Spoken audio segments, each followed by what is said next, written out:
জাতীয় থেকে আন্তর্জাতিক, প্রান্তিক জনপদ থেকে নগর, চারপাশে কি ঘটছে এই মুহূর্তে সবকিছু নিয়ে আমাদের আয়োজন এখন চারদিকে। আপনাদের সঙ্গে আছি আমি শামীমা রহমান শাম্মী। নোয়াখালীতে বৃষ্টি কম থাকায় শহরাঞ্চলে পানি কমলেও গ্রাম অঞ্চলে বাড়ছে পানি।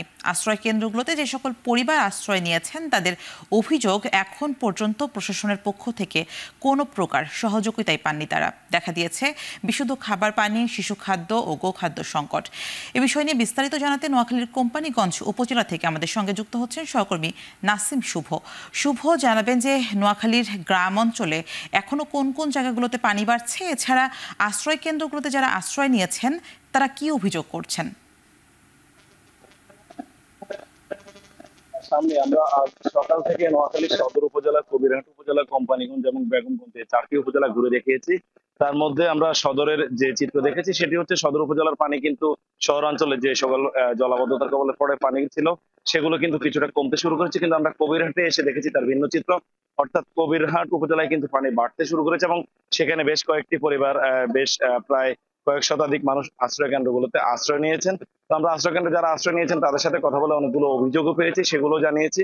তারা অভিযোগ করেছেন এখন পর্যন্ত প্রশাসনের পক্ষ থেকে তাদেরকে কোনো ধরনের সহযোগিতা দেওয়া হয়নি। পাশাপাশি তারা এই অভিযোগ করেছেন আশ্রয় কেন্দ্র যেগুলো রয়েছে সেগুলোর যে টয়লেট থেকে শুরু করে অন্যান্য যেগুলো রয়েছে সেগুলো অনেকটা ব্যবহার অনুপযোগী।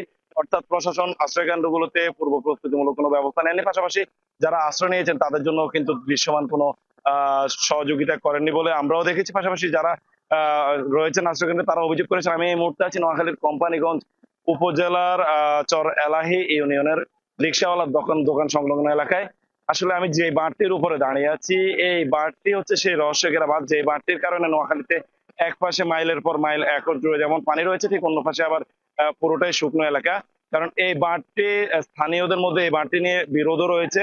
স্থানীয় এক পক্ষ বলছেন যে এই বাঁধের কারণে পুরো নোয়াখালী জেলার যে প্রায় 6টি উপজেলা সেগুলোতে জলাবদ্ধতা জমে আছে এবং সেই 6টি উপজেলার কয়েক লক্ষ মানুষ যারা দুর্ভোগে পড়ছেন। পাশাপাশি এই বাঁধের অন্য পাড়ের যারা রয়েছেন মানুষ তারা বলছেন এই বাঁধটি যদি কেটে দেয় এই উপজেলার কয়েক শত ছোটখাটো ব্রিজ এবং রাস্তাঘাট, ঘর বাড়ি সেগুলো আসলে পানির স্রোতের সাথে তলিয়ে যাওয়ার আশঙ্কা করছেন। যার কারণে আসলে এই বাঁধটি নিয়ে প্রশাসনও অনেকটা দ্বিধাদ্বন্দ্বে রয়েছেন এবং এই বাঁধটি পরিদর্শন করতে গতকালও পানি উন্নয়ন বোর্ডের একটি কারিগরি টিম ঢাকা থেকে এসেছেন। আসলে এই বাঁধ না কেটে কিভাবে বিকল্প উপায়ে এই জলাবদ্ধতা সমাধান করা যায় সেটির উপায় তারাও খুঁজছেন।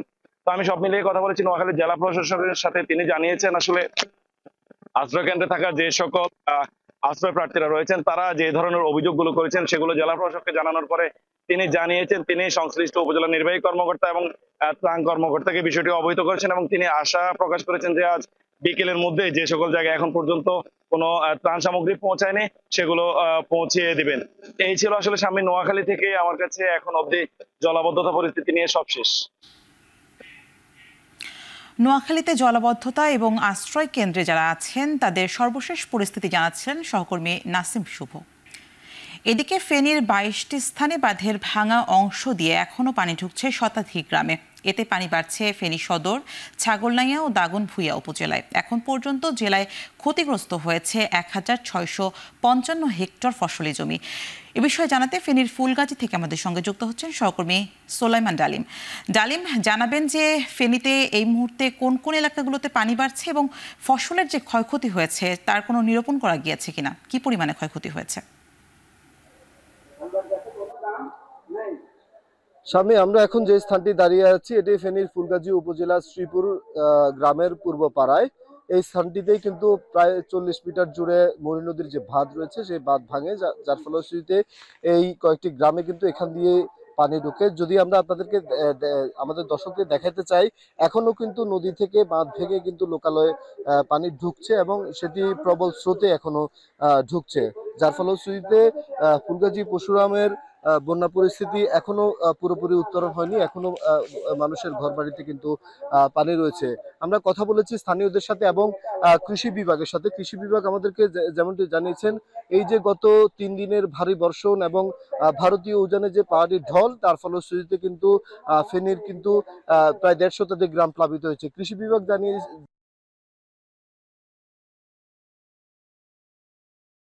রয়েছে সেগুলো কিন্তু এখানে নষ্ট হয়েছে। এছাড়াও কিন্তু মৎস্য বিভাগ যেটি জানিয়েছে 1000-এর বেশি কিন্তু পুকুরের মাছ কিন্তু ভেসে গেছে এবং প্রায় 5 কোটি টাকার মতো মৎস্য খাতে ক্ষতি হয়েছে। সব মিলে মৎস্য খাত এবং কৃষি খাতের যে ক্ষতি সেটি 10 কোটি টাকার মতো বলে মনে করছেন কৃষি এবং মৎস্য খাত। অপরদিকে আমরা কথা বলেছি পানি উন্নয়ন বোর্ডের সাথে। পানি উন্নয়ন বোর্ড আমাদেরকে যেমনটি জানিয়েছেন যে এই যে বন্যার যে বাঁধগুলো ভেঙেছে 22টি স্থানে, সেই বাঁধগুলো এখনই কিন্তু মেরামত করা সম্ভব নয়। বৃষ্টি পানি এবং উজানের পানি যদি কমে তাহলে বাঁধ মেরামত সম্ভব হবে। অপরদিকে আমরা কথা বলেছি আবহাওয়া অফিসের সাথে। আবহাওয়া অফিস যেটি বলেছে যে বৃষ্টির পরিমাণ গত 3 দিনের চাইতে গত 2 দিন কিন্তু বৃষ্টির পরিমাণ কমেছে, যার ফলশ্রুতিতে কিন্তু মানুষের মধ্যে এক ধরনের স্বস্তি বোধ করেছে এবং রোদ উঠেছে, যার ফলশ্রুতিতে ফেনীর 22টি স্থানে বাঁধের ভাঙা অংশ দিয়ে এখনো পানি ঢুকছে লোকালয়ে। সে বিষয়ে আমাদেরকে জানাচ্ছিলেন সহকর্মী সোলাইমান ডালিম। দেখছেন এখন চারদিক। বন্যা ও বৃষ্টিতে দেশের 21 জেলায় 72,076 হেক্টর জমির ফসলি জমি তলিয়ে গেছে। কৃষি সম্প্রসারণ অধিদপ্তরের বিজ্ঞপ্তিতে তথ্য জানানো হয়। বিজ্ঞপ্তিতে বলা হয়েছে, উত্তর পশ্চিম বঙ্গোপসাগরে সৃষ্ট লঘুচাপ এবং দেশের উপকূলীয় অঞ্চলে ভারী থেকে অতি ভারী বৃষ্টিপাতের কারণে ফেনী, নোয়াখালী, কুমিল্লা, খুলনা, বাগেরহাট, সাতক্ষীরা সহ দেশের মোট 21 জেলায় বেশ কিছু জায়গায় জলাবদ্ধতা তৈরি হয়েছে। এতে ধানের বীজতলা, পাট, শাকসবজি সহ ফসলের জমি তলিয়ে ব্যাপক ক্ষতিগ্রস্ত হয়েছেন চাষিরা।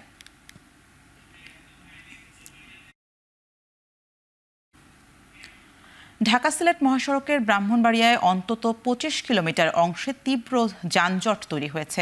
বৃহস্পতিবার রাত থেকে শুরু হওয়া এই যানজটে সীমাহীন ভোগান্তিতে পড়েছেন যাত্রীরা। ভয়াবহ রূপ নিয়েছে ঢাকা সিলেট মহাসড়কের যানজট। 5 মিনিটের পথ ঘণ্টাখানেকেও পার হওয়া যাচ্ছে না। বিশ্ব রোড গোলচত্বর থেকে আশুগঞ্জ গোলচত্বর পর্যন্ত 10.5 কিলোমিটার সড়কে খানাখন্দ ও সার্বিক দুরবস্থার কারণে যান চলাচলের অনুপযোগী হয়ে পড়েছে। ঘন্টার পর ঘন্টা আটকে থাকতে হচ্ছে যানবাহনগুলোকে। বেশ কিছু সময় পরপর চলাচল করছে ধীর গতিতে। বেলা বাড়ার সঙ্গে যানজট আরও বাড়তে পারে বলে শঙ্কা হাইওয়ে ট্রাফিক বিভাগের। মহাসড়ক বেহাল ও ড্রাইভারদের সচেতনতার অভাবে যানজটের কোনো উন্নতি হচ্ছে না বলে দাবি তাদের। ট্রাফিক পুলিশ সহ ব্রাহ্মণবাড়িয়া জেলা পুলিশ যানজট নিরসনে কাজ করছে। 3 দিন বৃষ্টি হয়েছে, সেই বৃষ্টির কারণে আপনার বিশ্ব রোড অসংখ্য গর্ত সৃষ্টি হয়েছে। সেই গর্তে পানি জমে আপনি গাড়ি যে জায়গা 5 মিনিট লাগতো সেই জায়গাতে আপনার একটা গাড়ি পার হতে আপনার 10 মিনিট লাগছে। 5 ঘন্টায় আইছি এইটুক। রাস্তার অবস্থা করুণ অবস্থা। দেশের প্রশাসন তো রাস্তার দিকে চাইতেছে না, খালি গতি লয়ে টানাটানি। যানজটটা আসলে আমাদের ড্রাইভারের অন্যের কারণেই, ডানে বামে করে এই দামটা মূলত বাধা, আর কোনো ঝামেলা নেই। রাস্তার ভাঙাচোরা আছে, এটা আর দ্বিতীয় সমস্যা। এখন চারদিকে নিচ্ছে একটি ছোট্ট বিরতি, ফিরছে একটু পরেই।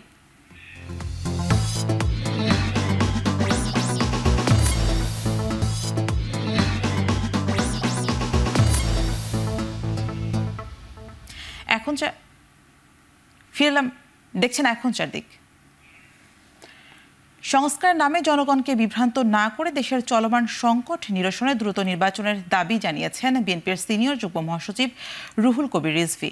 শুক্রবার সকালে রাজধানীর নয়াপল্টনে দলের কেন্দ্রীয় কার্যালয়ের সামনে বিএনপির চেয়ারপারসন খালেদা জিয়া ও ভারপ্রাপ্ত চেয়ারম্যান তারেক রহমানের রোগ মুক্ত কামনায় দোয়া মাহফিলে একথা বলেন তিনি বলেন, এখনও ফ্যাসিবাদের দোসররা রাষ্ট্রের গুরুত্বপূর্ণ দায়িত্বে রয়েছে, যারা সুযোগ পেলেই আবারও ফুঁসে উঠবে।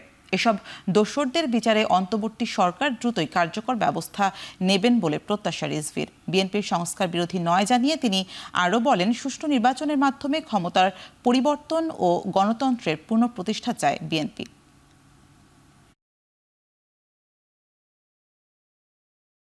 জনগণের ক্ষমতা জনগণকে ফেরত দেন, এটাই সবচেয়ে বড় কাজ।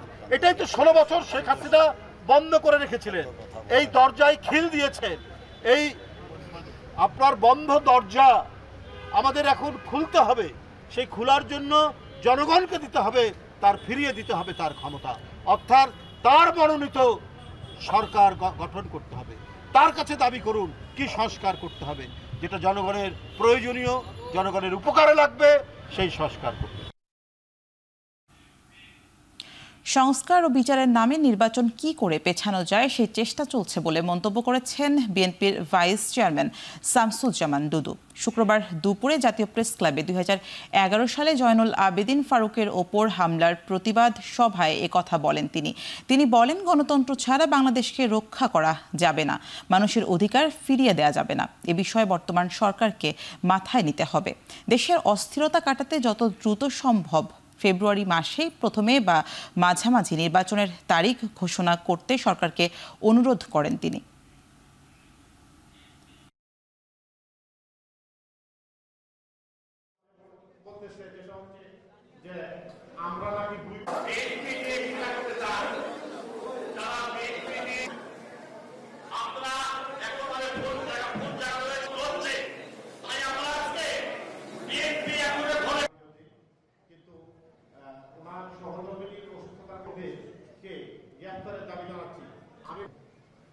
আসলে এই প্রোগ্রামটি আমরা দীর্ঘদিন যাবত বক্তব্য রাখবেন। আজকের প্রতিবাদ সভার প্রধান অতিথি করতে চাই যদি কায়দা কৌশল করে সংস্কারের নামে, বিচারের নামে আরো কি সব ফেতনা বিষয় সামনে এনে নির্বাচনটা কিভাবে ঠেকানো যায়, যত দ্রুত সম্ভব ফেব্রুয়ারি মাসে প্রথমে হোক মাঝে হোক একটি দিন ঘোষণা করতে হবে, একটি তারিখ ঘোষণা করতে হবে। তাহলে এখন যে অস্থিরতা এবং সংকট আমার মনে হয় অনেক অংশে সেটা কমে যাবে। নির্বাচন কমিশনের ওপর সন্দেহ তৈরি হচ্ছে মন্তব্য করে এনসিপি নেতা হাসনাত আব্দুল্লাহ বলেন, এনসিপিকে পরিকল্পিতভাবে নির্বাচন থেকে সরিয়ে দেওয়ার চক্রান্ত চলছে। আওয়ামী লীগের ভোট টানার জন্য তারা এখন আপনাদেরকে মব বলা শুরু করছে, কিছুদিন পরে 5ই আগস্টকে মব বলা শুরু করবে, কিছুদিন পরে আপনাদেরকে জঙ্গি বানাবে। এখন এটার জন্য আপনারা তৈরি নাকি আপনারা এই জুলাই ঘোষণাপত্রকে আপনারা সংবিধানের স্বীকৃতির জন্য আবার একসাথে 3 আগস্টে শহীদ মিনারে একত্রিত হবেন? এখন এটা আপনাদের সিদ্ধান্ত। আওয়ামী লীগের দল হিসাবে বিচারটা নিশ্চিত করতে হবে, এই হাসিনার বিচার নিশ্চিত করতে হবে, এবং আওয়ামী লীগের যারা ভোট ডাকাতির সাথে যুক্ত ছিল, আওয়ামী লীগের হত্যা, নিপীড়ন, জেল, জুলুম, এই অবৈধ মামলা, জমি দখল, চাঁদাবাজি, টেন্ডারবাজি তাদের সাথে যুক্ত ছিল, অবশ্যই তাদের বিচার আমাদের নিশ্চিত। নির্বাচন চাই, সংস্কার লাগবে না, সংস্কার চাই, নির্বাচন লাগবে না, এটা হইতে দেওয়া যাবে না, আমাদের সবগুলাই লাগবে। রাজধানীর বাজারে কাঁচামরিচ কেজি প্রতি বিক্রি হচ্ছে 350 থেকে 400 টাকায়। দাম বেড়েছে বেগুনেরও, বিক্রি হচ্ছে মানভেদে 120 থেকে 160 টাকা কেজি দরে। বেড়েছে পটল, ঢেঁড়স সহ প্রায় সব সবজির দাম। কেজিতে 10 টাকা বেড়েছে ব্রয়লার মুরগির দরও। টানা কয়েকদিনের বৃষ্টি ও বন্যার কারণে সরবরাহ কম এবং পরিবহন খরচ বেড়ে যাওয়ায় দাম বেশি বলছেন ব্যবসায়ীরা। পেঁপে 40 থেকে 50 আর কাঁকরোল 80 থেকে 100 টাকা কেজি দরে বিক্রি হচ্ছে। বিক্রেতারা বলছেন, গেল শুক্রবারেও এসব সবজির দাম কেজিতে 10 টাকা কম ছিল। আর ক্রেতাদের অভিযোগ, বাজারে নজরদারি নেই সরকারের। বাজারে কেজিতে 10 টাকা বেড়েছে ব্রয়লার মুরগির দাম, বিক্রি হচ্ছে 160 টাকা কেজিতে। আর সোনালী মুরগির দর 300 থেকে 320 টাকা। বাজারে ডিম বিক্রি হচ্ছে গেল সপ্তাহের 120 টাকা ডজন দরেই। সরবরাহ সংকটে চড়া প্রায় সব ধরনের মাছের বাজারও। আমরা তো মরিচ পাচ্ছি না, মরিচ তো এখন আমদানি অনেক কম, যে জায়গায় টনে মরিচ হয় ওই অনেক অল্প হইতেছে মরিচ। এই বৃষ্টির কারণে চাষিরা মাল উঠাতে হচ্ছে না, খেতে মাল ঢুকছে কম করে উঠে মার্কেটে ছাড়ে, এই কারণে মার্কেটের দামটা বাড়িয়েছে। সোনালী এখন বর্তমান বাজার 290-300, বলার চলতেছে 150-60, আর দেশি মুরগিটা আছে আপনার 590 বা 600 এরকম। 780 থেকে নিয়ে 750, যাতে হাটে মালের দাম কমে নেয়, যাতে আমরা কম দামে বেচতে পারতেছি, আর ক্রেতা নাই বললেই চলে। এখন চারদিকে নিচ্ছে আরো একটি ছোট্ট বিরতি, ফিরছে একটু পরেই।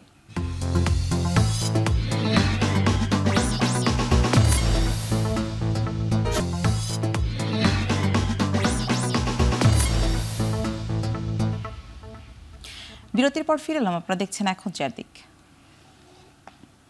এবারে আন্তর্জাতিক প্রসঙ্গ।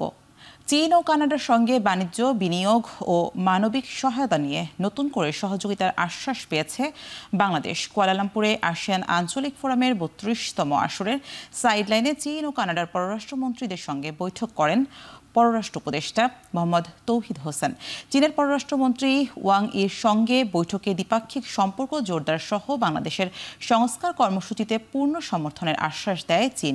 বিশেষ করে চিকিৎসা, পর্যটন, পানি ব্যবস্থাপনা ও বিনিয়োগ খাতে কাজ করার আগ্রহ জানায় বেইজিং।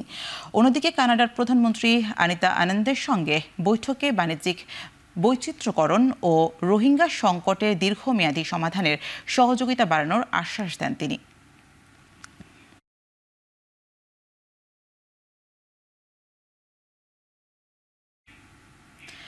কানাডার ওপর অতিরিক্ত 35% শুল্ক আরোপের ঘোষণা দিয়েছেন মার্কিন প্রেসিডেন্ট ডোনাল্ড ট্রাম্প, যা আগামী 1 আগস্ট থেকে কার্যকর হচ্ছে। ট্রুথ সোশ্যালে কানাডার প্রধানমন্ত্রীকে উল্লেখ করে ট্রাম্প বলেন, মাদক পাচার রোধে যুক্তরাষ্ট্রকে সহায়তা করলে শুল্কের বিষয়ে ছাড় দেওয়া হবে। ট্রাম্প আরও বলেন, সীমান্ত দিয়ে মাদক পাচার এবং বাণিজ্য ঘাটতি মেটাতে কানাডার ওপর এই শুল্ক আরোপ করা হয়েছে। শুল্ক ও বাণিজ্যিক বিষয়ে কার্যকর সমঝোতা করার আশ্বাস দিয়েছেন কানাডার প্রধানমন্ত্রী মার্ক কার্নি। এদিকে যুক্তরাষ্ট্রের বাণিজ্য অংশীদার বেশিরভাগ দেশের ওপরই 15 থেকে 20% শুল্ক চাপানোর হুঁশিয়ারি দিয়েছেন ট্রাম্প। এছাড়া বিশ্বজুড়ে স্টিল ও অ্যালুমিনিয়াম আমদানিতে বসবে 50% পর্যন্ত শুল্ক। তবে যুক্তরাষ্ট্রের ভূখণ্ডে কোনো দেশ তাদের কোম্পানি প্রতিষ্ঠা করলে সেক্ষেত্রে কোনো শুল্ক দিতে হবে না বলে জানিয়েছেন ডোনাল্ড ট্রাম্প।